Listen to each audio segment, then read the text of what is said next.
Do you have an old piece like this that you've avoided refinishing because it's way too much work? We're going to show you how to transform it in any color that you want. The best part is it's affordable and easy because there will be no priming, no sanding, and no stripping involved.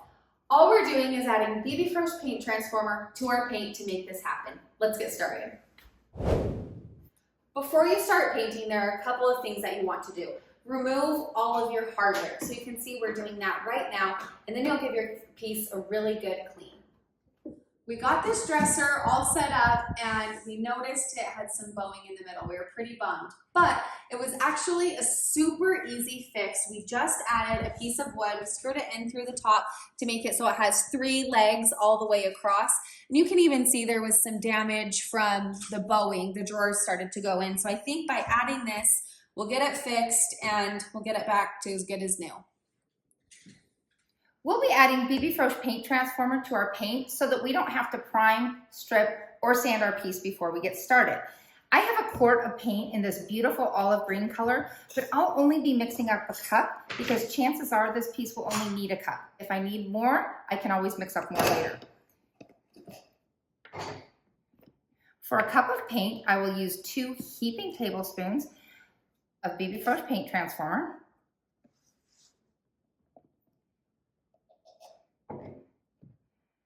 With about a tablespoon to a tablespoon and a half of water. And I will whisk it together to a donut glaze consistency. In this case, I think I want a little bit more powder because I made it a little too watery.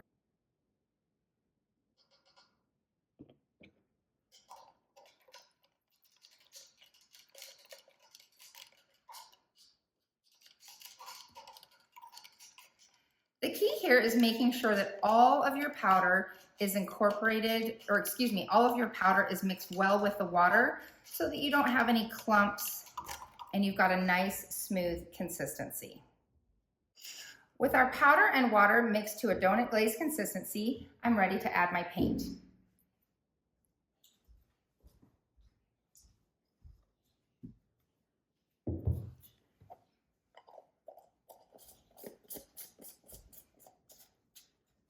You can see the powder mixture all around.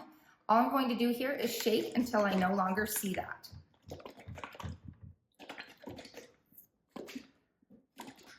It's that simple. And then she can kind of talk. You'll notice Casey is painting in crosshatch strokes. That really helps with the self-leveling properties of this amazing kind of paint. You'll also notice in areas like this, where there's some coloration differences, she's just gonna paint right over that. This first coat is nice and thin. You don't want your first coat to be too thick. This just needs to be your bonding layer. So even though you're going to get incredible coverage with your paint, and it's very tempting to get it all done in one coat, try to keep this first coat nice and thin. That will help your paint to dry more quickly, and you'll be on to your second coat in no time.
25 minutes to paint the first coat, so it's nice and dry, and I'm ready to paint my second coat. And if you look closely, you can see that first coat is nice and thin, so you can see some of the wood through it. But watch what happens when I paint this second coat. Look at the amazing coverage we get. And you'll notice, even with this second coat, I continue to paint in those crosshatch strokes so that the paint will level nicely into that first coat. If you really, really want to paint with the grain like this on your second coat, as long as you painted in crosshatch strokes on your first coat, then that's okay. But isn't that coverage astounding?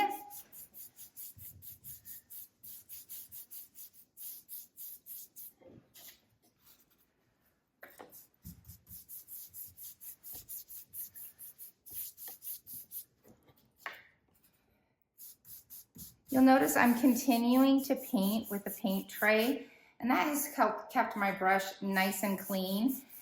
We are still on the first cup of paint that we originally mixed, and we're getting about to the end of it, so chances are we will need to mix a second cup of paint, just because this dresser is so large.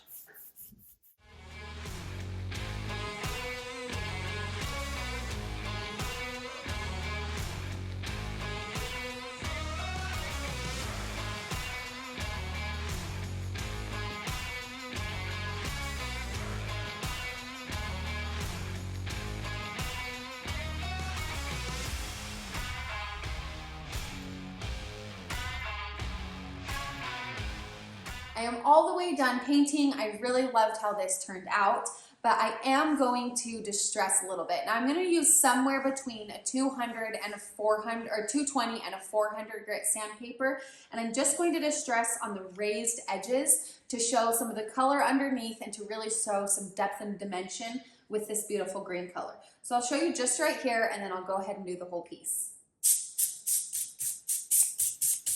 You can start to see some of this color come through from underneath, and I just really, really love it.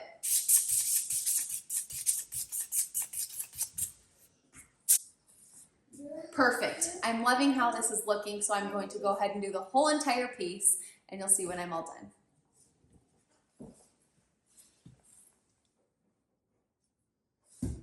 Now that this is painted and distressed, I'll be using clear wax to seal and protect the finish, but I'll also be using a little bit of dark wax to highlight these embellishments. Butter the end of my wax brush so that I don't get too much wax on my brush. And that should be enough wax to do the entire drawer.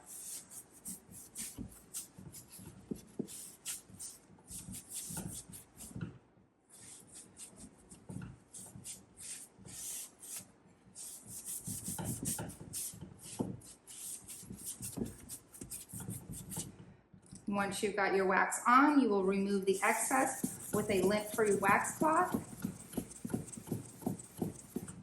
If you can see here how this is starting to shine up, can you see the difference there?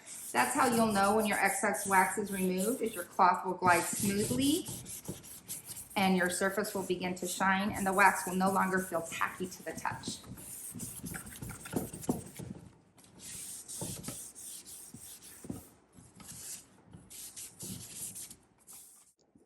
Now I'll be highlighting some of the grooves with dark wax.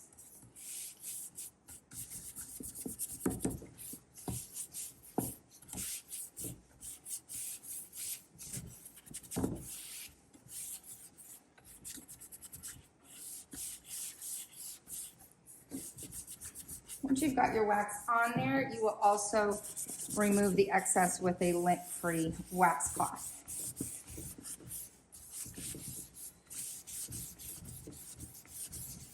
You'll know when the excess is removed because your surface will begin to shine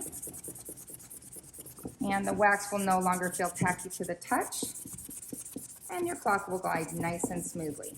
See how that embellishes or highlights these embellishments so beautifully. Thanks for watching this tutorial. Don't forget to like and subscribe to our channel so that you can stay up to date on our latest and greatest beauty frosh makeovers.